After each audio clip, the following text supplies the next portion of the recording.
Islamic नातो बयान सुनने के लिए हमारे YouTube channel Hashim cyber world को सब्सक्राइब करें।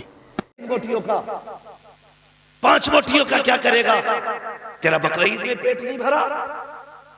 याद रखो, ये मसला भी याद रखना, जो गोश्त खाने के लिए से कुर्बानी करता है उसकी कुर्बानी नहीं होती। सिर्फ अल्लाह की रजा के लिए कुर्बानी करो। और ये भी याद रखना, 7 हिस्से जानवर में जिसमें होते, अगर एक हिस्से वाले की नियत गोश्त की हो तो बाकी 6 की भी खराब हो जाती है। बहुत होश से कुर्बानी करनी है। और जरूरी नहीं है कि तू 80 हजार का बकरा ला के बांधे तमाशा बनाए। कुर्बानी का मतलब तमाशा नहीं है, कुर्बानी अल्लाह रसूल की रजा के लिए होनी चाहिए। करेंगे इंशाअल्लाह, गरीबों का हिस्सा रखेंगे। ये ख्याल करें, कुछ ऐसे भी लोग हमारे समाज में जिनके घर 8-8 दिन से गोश्त नहीं आया, शायद इसी बकरीद का इंतजार करो। मेरे हुजूर ने कितना प्यारा इस्लाम दिया, कितना प्यारा दीन दिया। फरमाया, खबरदार, या तो इतना पकाओ कि पड़ोस में भी दो, वरना ऐसे पकाना कि तेरे गोश्त की खुशबू तेरे पड़ोसी के बच्चों तक न पहुंचे। फरमाया, अगर अच्छी चीज लाया करो ना तो अपने बच्चों को खिला के उसके छिलके राह में मत डालना। कहीं गरीब के बच्चों की नजर पड़ गई ना और उन्होंने अपने बच्चों से सवाल कर दिया, वो गरीब ना दे सका तो बच्चों का सामना कैसे करेगा? ये है हमारा इस्लाम, ये है हमारा दीन, जो गोश्त और खाने की अच्छी ग़िज़ाओं को भी किसी को दिखा करके खिलाने की इजाजत नहीं देता, वो किसी को जलील करने की इजाजत कैसे दे सकता है? खुद सोचो जरा। हम अपने रब को नहीं पहचानते। अल्लाह के खलील खड़े, यार मेहमान बन जाना मेरा, मैंने 3 दिन से कुछ नहीं खाया, चल मैं तेरे साथ खाऊंगा। आया बंदा, बैठ गया। आपने फरमाया चल। जैसे लुकमे के लिए हाथ उड़ाया, कहने लगे ठहर, पहले मेरे रब का नाम ले फिर खाना। पहले मेरे रब का नाम ले फिर खाना। उसने कहा, कौन है तुम्हारा रब? कहा, मेरा रब है अल्लाह। उसने कहा, मैं तो नहीं मानता उसको। जब मैं तुम्हारे रब को नहीं मानता तो उसका नाम क्यों लूं? खिलाना तो खिलाओ, वरना मैं जा रहा हूं। अल्लाह के खलील ने कहा, नाम लेगा तो खागा, वरना उठ।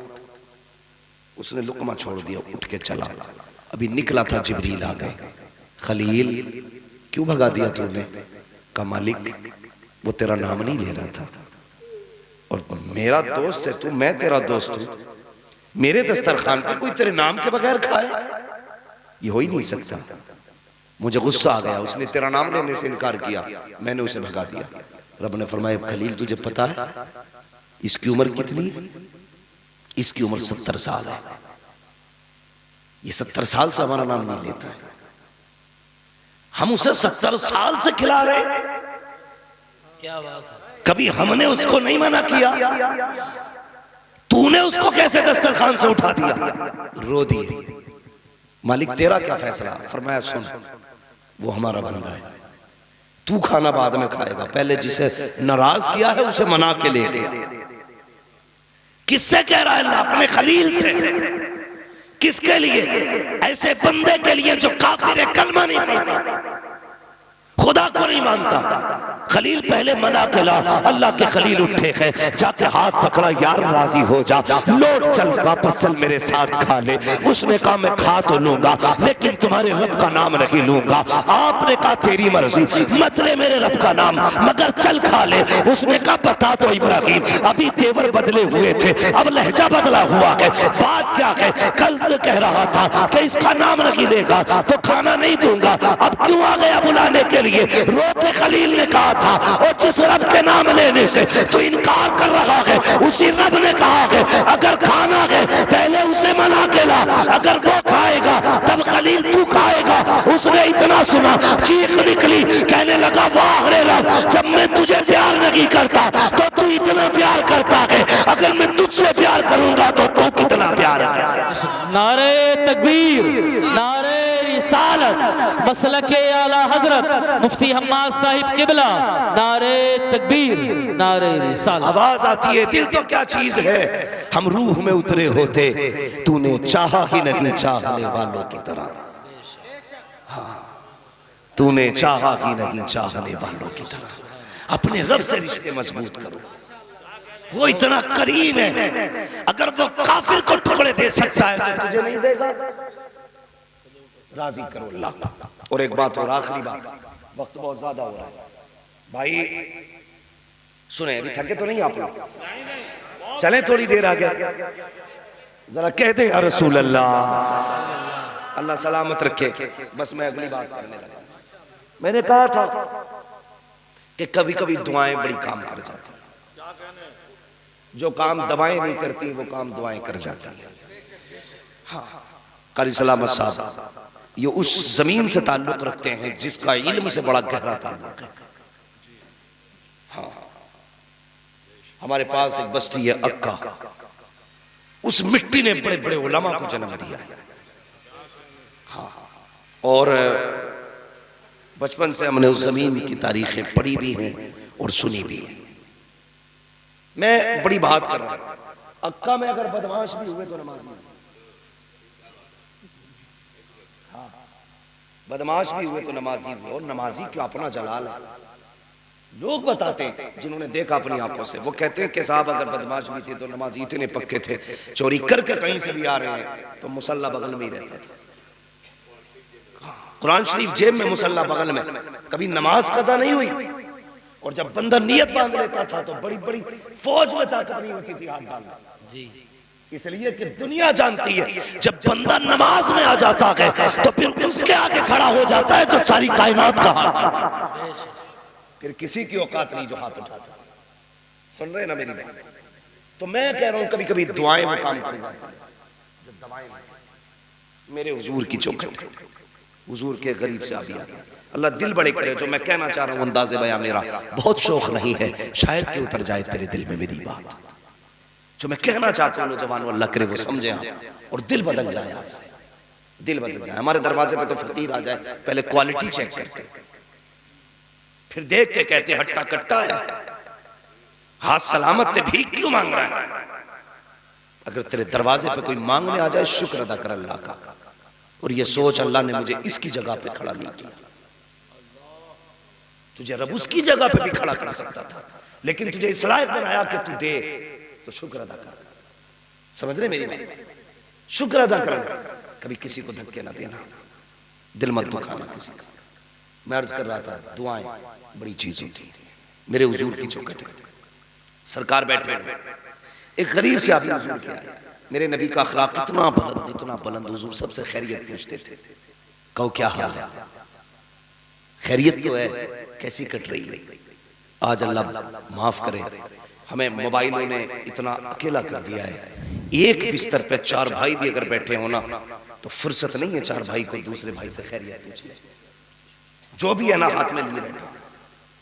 एक दस्तरखान पे भी उस वक्त तक मोबाइल चलता जब तक मुंह तक लुकमा ना आए। इस मोबाइल ने इतना अकेला कर दिया कि हम भाई से खैरियत तक पूछने के लिए वक्त नहीं हमारे पास। सुबह से शाम कहाँ गुजरी, क्या मतलब है, कोई नहीं गए तब भी मोबाइल था, तब भी मोबाइल है, दूरियां पैदा हो गई। मेरे हुजूर खैरियत पूछते थे, क्या हाल है? कहते हुजूर बस कट रही है। क्या हाल है? हुजूर बड़ा गरीब हूं, मिल जाती है ना तो शुक्र कर लेता हूं, नहीं मिलती है ना तो सब्र कर लेता हूं। इतना सुना ना हुजूर ने, बड़ा दर्द रखते थे हुजूर उम्मत का, आज भी रखते हैं। वो कहा था किसी ने, कब्र आ गए कब्र में भी छुड़वाना, दर्द कितना है उम्मती के लिए, रखने आका जो नौकरी के लिए। भाई सुने बहुत गौर से जो मैं कह रहा हूं। हुजूर की आंख में आंसू आ गए, फरमाने लगे इतने गरीब है।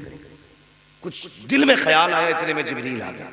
महबूब ये जो बंदा बैठा है ना बड़ा गरीब है ना, बस ये कल तक का मेहमान है, कल जोहर तक का मेहमान है, इंतकाल हो जाना है इसका। बस फिर क्या था, नबुव्वत वाली आंखें बरसने लगी।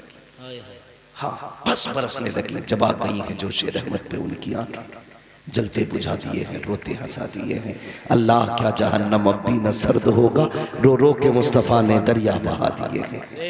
हुजूर रोने लगे ना, गुलाम से फरमाने लगे यार एक बात बता, गरीब है जी, तेरी कोई तमन्ना है?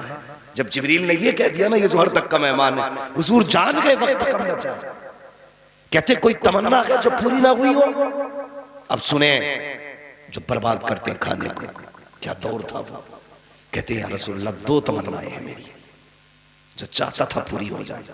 उससे नहीं कहा तू कल तक का मेहमान है, हुजूर खुद पूछ रहे क्या तमन्ना। उसने कहा हुजूर सुना है मीठा भी कोई चीज होती है, मेरी तमन्ना है जिंदगी में मरने से पहले एक बार मीठा खाता। आज खाते खाते डायबिटीज हो गई। पहले लोगों को मैसर नहीं था, आज खाते खाते बीमार हो गए। उसने कहा या रसूल अल्लाह मेरी ख्वाहिश मीठा खाता। हुजूर की आंख में आंसू थे। फरमाया कोई मेरे उस्मान को बुलाए। उस्मान गनी आ गया। जी या रसूल अल्लाह। कहा मेरे इस गुलाम के लिए ऐसा हलवा बनाना जो आज तक किसी राजा के लिए ना बना। क्या बात है, सुभान अल्लाह। किसी राजा महाराजा के लिए ना बनाओ। जी हुजूर। उस्मान जैसा सही। हाँ, फिर हलवा बना। कहने लगे दूसरी ख्वाहिश बता। कहने लगे हुजूर गरीब था ना, इसलिए किसी ने बेटी नहीं दी। मेरी तमन्ना थी काश मेरी बीवी होती, आधी रात गुजरती, वो भी मुसल्ले पे होती, मैं भी मुसल्ले पे होता, वो भी रब को दिखाती रोके, मैं भी रब को रोके दिखाता। ये तमन्ना है। हुजूर ने कहा बेटी नहीं दी किसी ने। कहा गरीब हूं ना, इसलिए किसी ने बेटी नहीं दी। फरमाया कोई है नजर में? कहा जी मेरी चचाजाद चचा की बेटी है। उन्होंने भी नहीं दी। कहा हुजूर गरीबी की वजह से तवज्जो नहीं की। फरमाया बुलाओ इनके चचा को। बुलाया गया। अब हुजूर के फैसले देखना। आका करीम ने फरमाया सुनो, मैंने तुम्हारी बेटी के निकाह का फैसला इसके साथ किया है। गर्दन झुक गई। हाँ, गर्दन झुक गई, क्योंकि वो हुजूर के गुलाम थे। ये नहीं क्यों और कैसे, ये गरीब है मैं अमीर। गर्दन झुक गई। हुजूर मंजूर है। फरमाया अभी निकाह होगा। उसी बैठक में हुजूर ने निकाह पढ़ाया। जब ये रात बीत गई, अगला दिन आया जिस दिन इंतकाल होना था। तवज्जो है ना? जी जी, बात समझ में आ रही है? जब वो दिन आया जिस दिन इंतकाल होना था ना, हुजूर ने गुलाम को बुलाया। फरमाया जा फलां सहाबी के दरवाजे चला जा। जब उसके घर से रोने की आवाज आए ना, दौड़ के मुझे बता दे। जानते थे जोर तक इंतकाल होना। कहा जा, जब ये मरेगा तो घर वाले रोएंगे। फरमाया रोने की आवाज आए तो मुझे बता देना।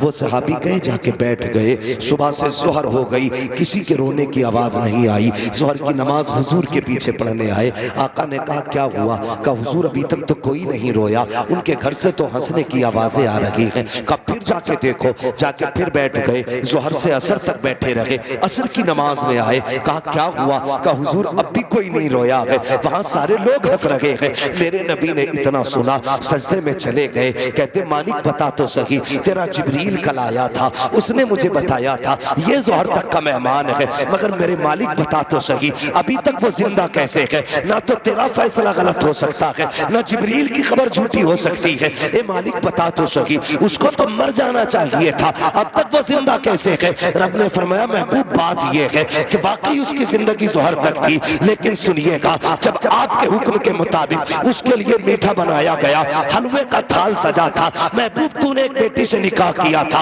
वो उसके घर पे दुल्हन बन के आई। मगरिब के बाद का वक्त था, जैसे ईशा का वक्त आया, ईशा की नमाज के बाद दोनों दस्तरखान बिछा के बैठे थे। वो हलवा जो जिंदगी में इसने कभी नहीं खाया था, जैसे इसके आगे आया, जी चाहता था कि पेट भर के खाऊं। सामने शरीक हयात भी है, आगे रखा हुआ हलवा भी है। आज दोनों ख्वाब पूरे हो गए थे, दोनों हसरतें पूरी थी। महबूब इतने में दरवाजे पे साइल आया।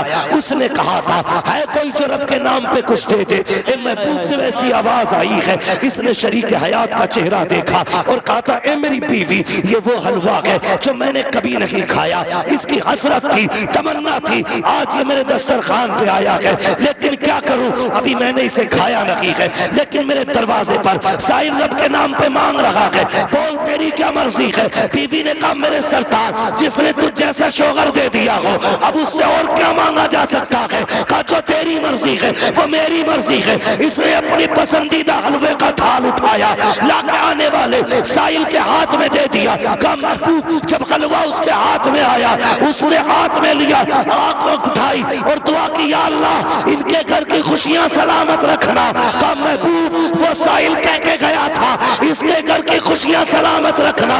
ए महबूब ये जिंदगी का मेहमान जोहर तक था, लेकिन इसने अपनी खुशी मेरी खुशी के लिए लुटा दी। जब उसने इसके लिए खुशी की भीख मांगी, महबूब हमने निजाम बदल डाला और इसकी मौत को इसकी जिंदगी से तब्दील कर डाला। बेशक सुभान अल्लाह। नारे तकबीर, नारे रिसालत, मसलके आला हजरत, जलसा साले सवाब, मुफ्ती हम्माद मियां साहिब किबला। नारे तकबीर, सरजमीन हाजी फरीदपुर। नारे तकबीर, नारे रिसालत। अल्लाह अकबर। कहा महबूब हमने ना इस गरीब की दुआ का बदला ये दिया, हमने अपना निज़ाम ही बदल दिया। मौत तो ज़ोहर तक आनी थी, जब गरीब ये कह के चला ना अल्लाह तेरी खुशियाँ सलामत रखे, अगर ये मर जाता तो खुशियाँ चली जाती। महबूब हमने खुशियाँ बचा के रखी हैं, हमने इसकी जिंदगी, इसकी मौत को जिंदगी से बदल डाला है। मैंने कहा जरूरी नहीं है, दवाएं काम आए, जहाँ दवाएं साथ छोड़ती हैं वहां से दुआएं काम आया करती हैं, दुआएं काम आया करती हैं। लोग कहते हैं कोई दुआ करने वाला नहीं मिलता, दावे के साथ कहता हूं तेरी दुआओं की मकबूलियत का किबला तेरे माँ बाप है, तेरी दुआओं की मकबूलियत का किबला तेरे माँ बाप है। इन्हें छोड़ के दुनिया में दुआ करा के आ जाओ, असर नहीं होगा। कहीं मत जा, सुबह उठ माँ बाप के कदमों में बैठ जा, दुआ करा ले, बस इनके मुंह से निकलने वाला जुमला तेरी तकदीर बदल देगा, तेरी तकदीर बदल देगा। लोग कहते हैं यार कहाँ जाएं, किससे दुआ कराएं, तेरे घर में तेरे माँ बाप है ना, उनसे दुआ करा। लेकिन उनकी तरफ देखते ही नहीं मुड़ के, उन्हें कचड़ा समझते हैं हम लोग, रद्दी समझते हैं, रिटायर माल समझते हैं, यूजलेस समझते हैं, उनको फालतू की चीज समझते हैं और एक कोने में डाल देते हैं चारपाई। नहीं जानते, तुम समझते हो ये तुम्हारे घर में रोटी तुम्हारी मेहनत से उतर रही है? नहीं, खुदा की कसम तेरे बाप की ठोकरों के सदके में तेरा रिज्क उतरता है। जब बूढ़ा बाप लाठी लेके चलता है ना और नजर कमजोर होती है तो उसके एक एक कदम पे अल्लाह रहमत नाजिल करता है। सोचते क्या हो? दावे के साथ कहता हूँ कोई भी हो, जमींदार हो, प्रधान हो, बिठान हो, जो भी हो, अपने लिए हो, लेकिन बाप के लिए बेटे हो। मैं तो अक्सर कहता हूँ यार आप कुछ भी हो ना, मिनिस्टर हो, जो भी हो, बाहर हो, जब घर में आया करो ना तो सारे पग पगड़ियां उतार के रख दिया करो। माँ बाप के पास वैसे ही बचपन वाले पप्पू और गुड्डू बन के आया करो, फिर बैठो उनके पास, उनसे दुआएं लो। मैं दावे के साथ कहता हूँ लफ्ज़ बाप एक इतना बड़ा जुमला है यार, इतना बड़ा जुमला है कि जिसके वजन के आगे दुनिया दब जाएगी, इतना भारी है वजन लफ्ज़ बाप का, सोच भी नहीं सकते। जिसने औलाद को जवान करने के लिए धूपे सर पे उतार दी उसे बाप कहते हैं। जिसने बेटों की खुशियां पूरी करने के लिए अपने जिस्म का खून जला दिया उसे बाप कहते हैं। जो एक दरख्त की तरह औलाद के ऊपर तना रहा उसे बाप कहते हैं। जो एक चट्टान की तरह बाप औलाद के आगे लगा रहा ना उसे बाप कहते हैं। मैं दावे के साथ कहता हूं बिस्तर पे लेटा हुआ बाप तुम्हारे लिए 1000 ताकतवर यारों से ज्यादा मजबूत है, गारंटी है। लोग अपने दोस्तों के लिए माँ बाप छोड़ देते, खबरदार कभी ऐसा न करना। मैं अभी एक साहब मुझे बता रहे थे, अजीब मामला है, सुनना मेरी बात, और बड़े गहरे रिश्ते होते फिर बहुत गहरे रिश्ते होते। एक बंदा कहता है कि मैं करोड़पति था, आज भी करोड़पति नहीं, मेरे 100 से ज्यादा दोस्त हैं। मैं एक दोस्त से मिलने के लिए 250 किलोमीटर अपनी कार चला के लेके जाता था।